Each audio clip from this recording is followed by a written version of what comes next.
All right. Can somebody let me know if we are broadcasting? Can I get a thumbs up or a we see you or a we hear you? Says there's a handful of people in the room. See a couple likes, but I don't see any comments yet. Sometimes it doesn't show the comments. There's a comment. We're live. All right. Thank you. Thank you, Charmed One. Okay. So August 24th, Kobe Bryant Day. Again, it's going to be here before we know it. And my goal is to have out a short, efficient read that we can print out a lot of copies of, hand out. But yeah, at the time I've been talking about this, multiple people have called in with how the group that's there has to be really interactive with the crowd. Again, people can only do it so much as they're comfortable with. I mean, just being a body there is important, but if you are willing to do more, that can also be more helpful. But stay within your comfort range and get more comfortable the more times you do things like, again, what we'll do on August 24th. But yeah, again, when people have their own signs, their own handouts, and again, if you're saying, well, what do I put on a sign or a handout? I mean, what stands out about, my work that makes you, that got your attention and made you become engaged with what we're trying to accomplish. I'm sure for a lot of people, there's something that was in their memory that happened. For a lot of people, it was Kobe Bryant that brought them to my work. And what was it about Kobe? So other people have expressed getting like a T-shirt that everybody, but we tried that for Oklahoma City. A lot of people did get the shirt, but yeah, just not everybody wants to be the same, and I get that too. I respect that. I just think really a group being there and a big group and people with handouts. And since I'm planning on bringing, a mass printed thing that should be pretty interesting, um, just people willing to, try and engage with people walking by and share the information with them. And again, we're not there to sell them anything. We're there just to get information in their hands to try and persuade and change minds. And I mean, that's how it always is when we're out there. So this will be that way on August 24th too.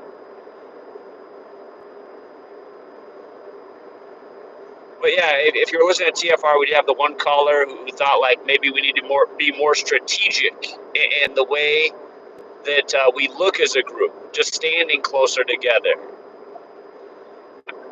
All those things are super interesting. What I've always liked about when we come together is there is a lot of people that are helping and being engaging and drawing more attention.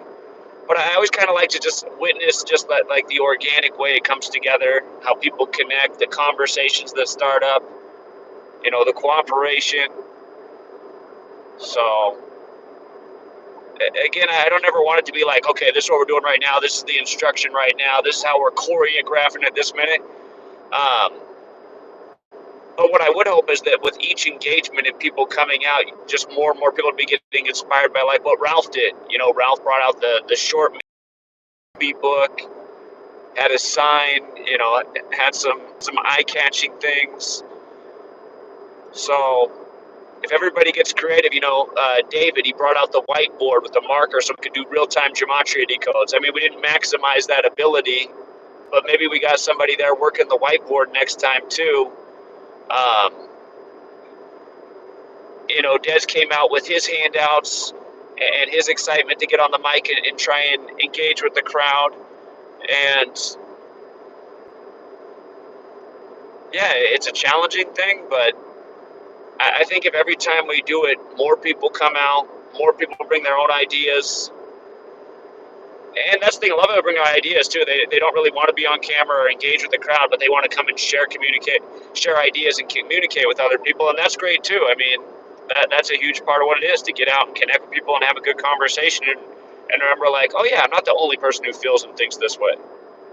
I might be in the minority, but yeah, look, there's other intelligent people who have the same kind of questions I do. And I think that also should be a big focus each time we get out. Like, what are we actually trying to accomplish with the crowd? Of course, we're trying to plant seeds in their head about what we see that's going on and have been documenting for so long. But at the same time, we're just trying to get people to question things too. Like, because almost no one's questioning any mainstream narratives. Almost everyone will just go right along with the mainstream narrative, like it's the most authoritative, it's the most legit, it's the most professional, it's the most reliable. Like, the mainstream has all these ideas about the talking heads on the TV and radio and the major publications that feed us the headlines each day. And again, I know that that isn't so. People are under mind control believing these supposed authorities, lying to us every single day and then apologizing to us way after the fact. Where was all the investigative journalism on Camp Lejeune all these decades? All these people just dying for decades, connected to that place, and finally the government gives an inch? Where was the media to dig? Like I was saying, my mom's neighbor, man who's lived the longest in that neighborhood, he just lost his wife after a 20-some year cancer battle, but she was the longest survivor of all of her siblings fighting cancer. One of them died in 2 months. You know, all 5 siblings dead from cancer grew up as army children at Camp Lejeune. And just stories like this all over the nation, but covered up for decades.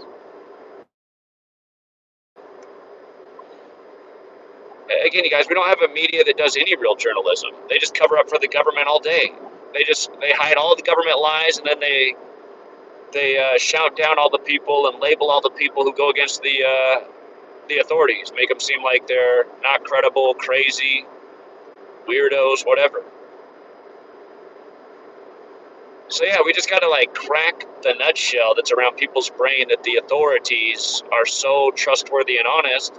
And really, again, I mean, just like a lot of people would stop when I was down there in LA, you know, just I would notice when people would stop is, you know, just making the long list of 41. If it hit their eardrums, they're like, wait a minute, that's a lot of 41s with Kobe. They start to think about it because, I mean, just, you know. And the nice thing about going down for August 24th, there were some simple things that I should have been saying to that crowd that I was not saying all day. And all of that will be resolved on August 24th. I'm thinking about going down there even sooner. We'll see how far they're going to take this King James, King Charles narrative. If they go the distance with it, that needs to be called out. You know. But yeah, August 24th, we'll have the printed material. We'll have a good group of people there, hopefully even more than last time. You know, every time women come out, women say, you know, they were hesitant to come out. They didn't see a lot of women there. It's happened so many times where just, you know, and it's usually two women friends will come out together, and then they'll be like, I'm glad we came. It was cool. You know, even though it's mostly dudes, I had some good conversations. It's like, see, exactly. It's just nice to connect with like-minded people. But really, we do need, you know, just more people in general to come out, and more women. More women would be good. You know, some really nice women did come out, but again, mostly men. Mostly men. Thank you to all the women who did come out, who were brave enough to face. They were worried it was going to be the locker room. But no, I mean, every time we've done one of these, good people have come out, organic conversations have picked right up, and yeah, really, it's the best part about going out and being out, just seeing people connect and how this can be a successful thing. We just need more people there. And, you know, there's a lot of people on social media talking about what's wrong and how we need to come together and do something. Hey, come out and help us on August 24th. Again, it's the perfect day to talk about things. Kobe was such a big thing right at the start of coronavirus. And again, just right away, just simple questions. Don't you think it's funny they buried him in Corona Del Mar right at the same time we got the news about coronavirus in the U.S., and then they dropped the detail that he was in a pharmaceutical, you know, legal battle because a pharmaceutical company had used his Black Mamba branding. And, you know, it's right as a big pharmaceutical thing's happening with coronavirus and an unprecedented push to get out a vaccine to save the world. As we know, Big Pharma and YouTube did by monitoring all the speech. Got to give them their dues if you want to keep your video up. So, of course, as we know, they saved the world. But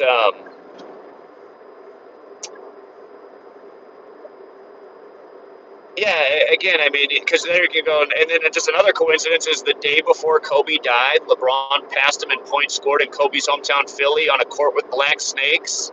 And then, like, literally, if you look up black mamba venom, what it does is it stops human hearts, and that's been a new mystery in society.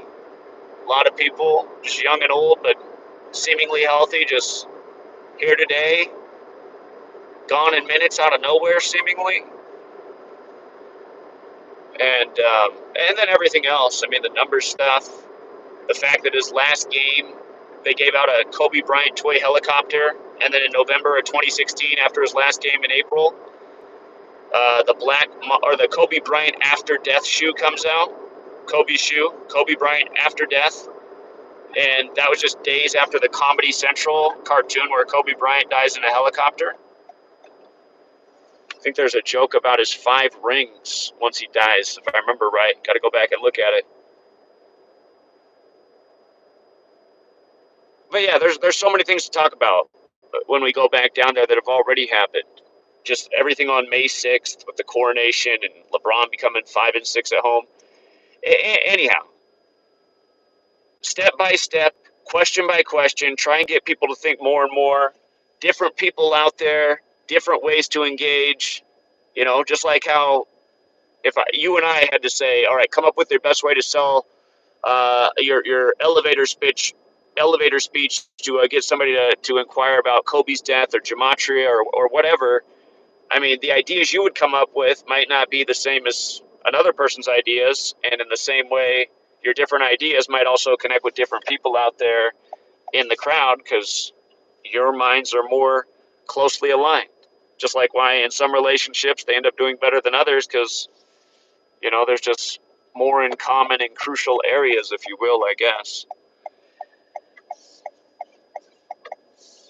But yeah, August 24th. I think it's going to be very successful, and then quickly after that is New York, September 11th, and same game plan there, um, to get out the short, powerful read, handing it out, and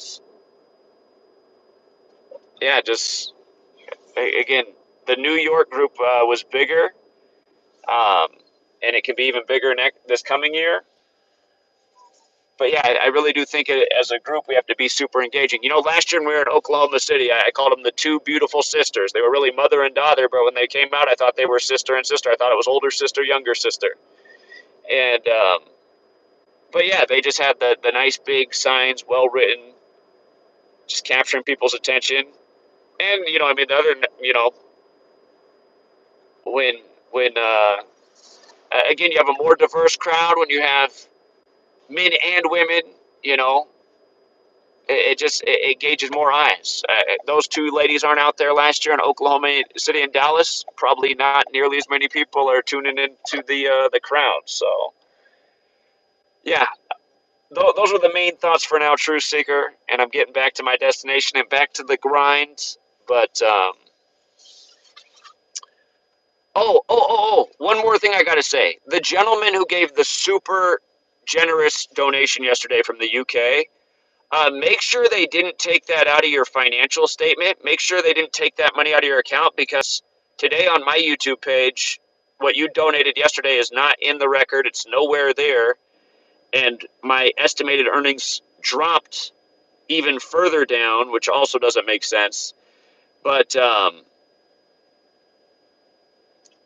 yeah, again, there was a guy yesterday who donated 200 British pounds, which was 250 US. I think that was the record donation, but that is not in the super chat archive today. And again, I'm talking to a man named Carl. I just want to make sure if they pulled that money out of your account, you request that money back because it did not come over here.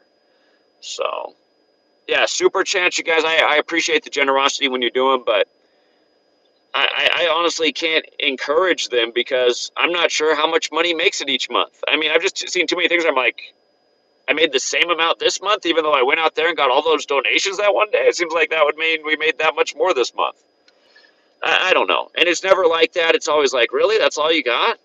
So, yeah, again, thank you guys. It's the thought that counts. But I'm not sure YouTube Super Chats as much goes to where it's supposed to go as it should. So, also just to put that out there. And again, thank you to everyone who hit the like. Thank you to everyone who's coming out on August 24th. I guess one more thing to say is I hope, you know, um, like Mexican Righteous. He's a YouTuber in LA. He came out, Pound of Pavement with us. I hope more people who have YouTube channels in Southern California who can come out, who know what's going on. Again, you guys, we're going to have a speaker. I think we'll have two speakers by then, so we broadcast both ways. I think that's a necessary improvement. It's just a lot more weight to carry around, but I think it's a necessity to engage when you're outside. But yeah, if we can get more people there, more speakers, more ideas, big groups of people coming out, like this people bringing their community out, communities connecting, synergy. It's just got to be that way. It's got to be that way. We need more people to come out. The high impact Flixes of the world. Now, here's the deal. Always talking about how we need to come together. But then I never see him. I hear him say that all the time. We need to come together right now. But then I'm like, okay, where's your idea to come together? When I invite you to come out, you come up with a reason why you don't want to come out. Yeah, we don't all have to be friends at the end of the day. If we all see that there's a tyrant government ruling over us and a tyrant media and a rigged show and a big circus that's distracting everybody from what they need to be paying attention to, we all need to come out and try and wake up that populace. Otherwise, what's the point? So, yeah. And again, if support can get back up for the work, um, to where it used to be, it makes it a lot easier for me here at home to make the argument with Sweet Lady about, see, I should be traveling somewhere every single month. Her argument is now, if she went out every single month, what you've proven is you would go down every single month in support.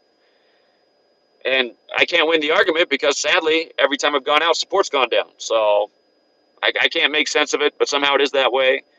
And anyway, we'll still do August 24th, September 11th. Hopefully we get them swinging more in our direction before then. Maybe I'll try and work harder on some other platforms between now and then, too, to get out word for that. Just people that are on things like BitChute, Rumble. But yeah, we need other content creators to come out and help us. Like Sam Tripoli, if you're out there, you're down in LA. Sam Tripoli could come and perform. Sam Tripoli live at the Staples Center, no tickets needed. I don't know if these guys are under contract, though. I don't know if they can do that. Maybe that violates their contract. That's the problem with jobs, right? Jobs and contracts, and then all of a sudden you're not a human being and you can't do what you want to do. You can only do what the contract permits you, which means you're kind of a slave to the contract. So, again, that's the reason to try and be as independent as possible in this world. You'll always be a slave in this system to some extent. Like even the homeless guy, right? He's like almost outside of the system, but he needs somebody in the system to bum him some dollars so he can get some breakfast. So he's relying on the system in that way. He's relying on somebody else who's in the system who has dollars. He's relying on donations from somebody that's in the system. So everybody's into the system to an extent. But it's like there's degrees. The homeless guy's way less in the system than the guy that's doing everything in the system. And again, when you don't have a job, well, some jobs you can work for somebody that might be your buddy. It might be almost like not being a slave if you have a really good relationship and you enjoy your job. But there's degrees and everything, right? But I mean, like if you're on working for some corporation that's super abusive, that you hate your job, but you have to do it to live, and you can't compromise on anything, I mean, then you're definitely a slave. You're a slave to the job. That's what else we got to change. We got to get people to think about that. Just doing their job, man. We're gonna ruin this country just doing our job. All these security people we engage with on the road. So, anyway, my ideas are wandering. August 24th is coming up. If you can be there, if you can bring your own idea, your way to engage, something to say, take the mic for a little bit. We had that one young lady come up. She kind of scolded me a few times like she was my mom, which I thought was funny because she was right. Well, actually, you remember the woman who sang in Los Angeles? Before she sang, she came up and she's like, why are you doing this? And stop doing that. And she was right for the most part. There was one part, though, where a guy came up to me and he was real mad, and I was trying to get him to chill out because I think maybe he was homeless. because he started getting mad at me that he hadn't seen me at the LA homeless camps ever. And I was saying back to him, I said, well, I'm not from Los Angeles. I haven't been here since 2005. And the night before, we'd hooked up some homeless people. We'd already been doing nice things for homeless people. But I think he was homeless, and I was trying to get him to chill out because I was going to say, hey, man, do you want some food? I'm happy. But I couldn't get him to chill out. And then she came up. She was worried like a fight was going to start. I didn't feel like a fight was going to start. I just felt like he was angry and not understanding. But anyway, she kind of helped disengage the situation, too. And then she sang the nice song. But in a way, I kind of felt like if I could have got the guy to calm down, I think maybe he needed a meal, and then it would have been nice to hook him up with food like we did for some other people. And I just felt like that would have been the resolution I wanted. Because I still think back to that moment in LA. I don't think it was on camera, so you guys might not have saw it because I wasn't, the camera was in other places. But there was a guy who was real irritated, and I tried to talk to him, and then he was mad at me because he hadn't seen me in the homeless shelters, but he heard me saying how we need to do more for the homeless. And again, he was not hearing me say that I'm not from LA. Like I literally had not been in LA since 2005. But yeah, I just wish I could have got him to like chill out and then got him something to eat and doing something nice for him. But I'm not sure he was homeless either. He probably was, but I wasn't sure. So anyway, again, like I said, my thoughts are going out, but yeah, next time, I guess the nice thing about just practice too is if I had that same guy come up and engage with me next time, I'll be like, listen, man, misunderstanding. What can I do to help you? Or are you hungry? I mean, if he's hungry, he's probably going to go for some food. However, if he did catch any of one of the gentlemen we helped out for a while, he really didn't want us to get him any food. He just wanted money. And again, a lot of people on the street, they want some money so they can get a bottle or some smoke or something else. And again, I don't know. There's other reasons he could want money too. But anyway, I got him food. It's just like, remember I used to help out the homeless kids in Yakima, and then he finally admitted to me that he was just using it all on Percocet 30s. He was just spending it all on drugs. So I was like, but he was honest about it. And then one day I could tell that I said, okay, I'll give you money one more time, but if you tell me the next tomorrow you use it on Percocet 30s, I'm going to know because you'll look like you're showered. He came back, he was clean. He got some clothing items. So I was like, okay, I can tell you spent the money on actually you this time. And so, yeah, I mean, that's the thing. You want to help people, but sometimes you think you're helping them and really you're just helping their addiction. Anyway, yeah, August 24th.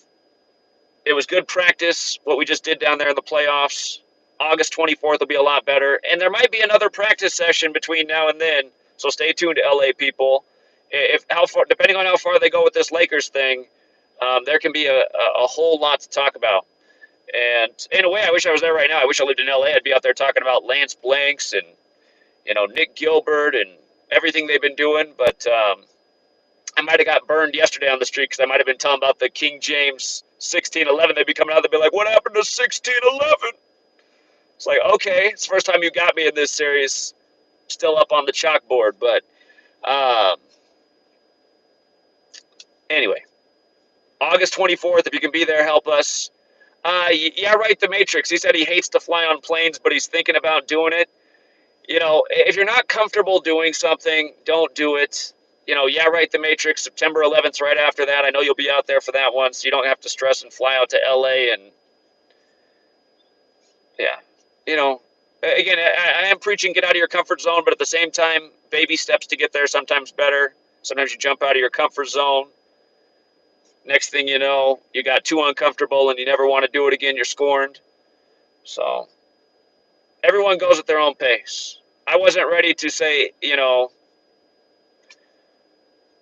I wasn't ready until I was age 30 to just essentially just drop everything and say, you know what, I'm so sick of the way things are. I'm speaking out while I still can. And that's what happened to me when I was 30 years old in 2013. But I had to be 30 to get that far, to get to where I guess I needed to be to do what I've been doing, which, I guess there's one more thing. Shout out to, just before I did this live stream, a young guy called me. He's a senior at Penn State. I think he's about to graduate. But he said he found Gematria in 2020 when Kobe Bryant died. And he said he got entered in this little tournament and he was able to roll 4 straight games using the gematria knowledge. And just in the way the tournament was, by going 4 straight compared to the competition, he won $25,000. And he said it wasn't that much to enter, but he said he's never had this much money before. And I said, hey, when I was in college, I never had $25,000. I mean, that's a lot of money when you're in college, even today. But he just said, it was all from learning the knowledge. And I said, again, for everyone like him, like, I appreciate the thank you, but really the biggest thank yous to yourself. 90% of the people who come across this work just dismiss it. You guys actually take the time to listen and then learn, and then in his case, apply it himself. Like all the people that learn the knowledge and apply it themselves, the Kaylas, the Jeremys, the Atachis, the Victors, of course, the Rods, the Rose, everybody. There's so many more, you know. But yeah, August 24th, you guys, we got to do it big on August 24th. We got to have a great success, and it would be cool if other people had a platform. That anomaly guy has 1 million people that follow him online. He's aware of the work. Like, seriously, that can't be the attitude. He's aware of the work, but he doesn't like me, so he doesn't want to share the work. I mean, that doesn't make sense. It's the same thing Brian does. They both say, yeah, it's interesting, but I don't like him, so I don't really want to share it. It's like, okay, but what if you need to understand the information to see through the oppressors? Even if you don't. Ugh. Anyway. All right, you guys, I got to get off. We'll leave it there for now. Have a great rest of your day. And until next time.